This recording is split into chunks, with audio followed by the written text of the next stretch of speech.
مسعود رضی اللہ عنہ کی خدمت میں حاضر تھا کہ آپ نے فرمایا کہ قریش کا اسلام سے اعراض بڑھتا گیا تو نبی کریم صلی اللہ علیہ وآلہ وسلم نے ان کے حق میں بد دعا کی۔ اس بد دعا کے نتیجے میں ایسا قحط پڑا کہ کفار مرنے لگے اور مردار اور ہڈیاں کھانے لگے۔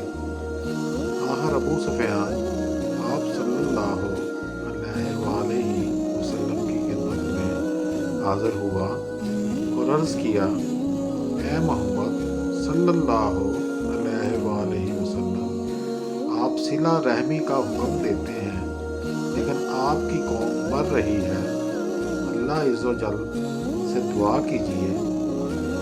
آپ نے اس آیت کی تلاوت کی، اس دن کا انتظار کر جب آسمان پر صاف کھلا ہوا دھواں نمودار ہوگا۔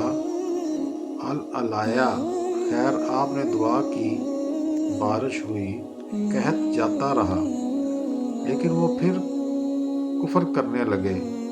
اس پر اللہ پاک کا یہ فرمان نازل ہوا، جس دن ہم انہیں سختی کے ساتھ پکڑ کریں گے، اور یہ پکڑ بدر کی لڑائی میں ہوئی۔ اور اسباط بن محمد نے منصور سے بیان کیا کہ رسول اللہ صلی اللہ علیہ وآلہ وسلم نے دعائے استسقاء کی مدینہ میں، جس کے نتیجے میں خوب بارش ہوئی کہ 7 دن تک وہ برابر جاری رہی۔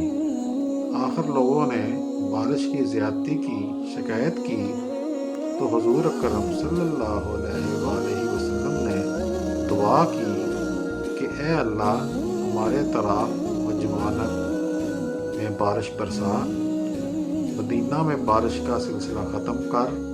چنانچہ بادل آسمان سے چھٹ گیا اور مدینہ کے ارد گرد خوب بارش ہوئی۔ صحیح بخاری حدیث نمبر 1020۔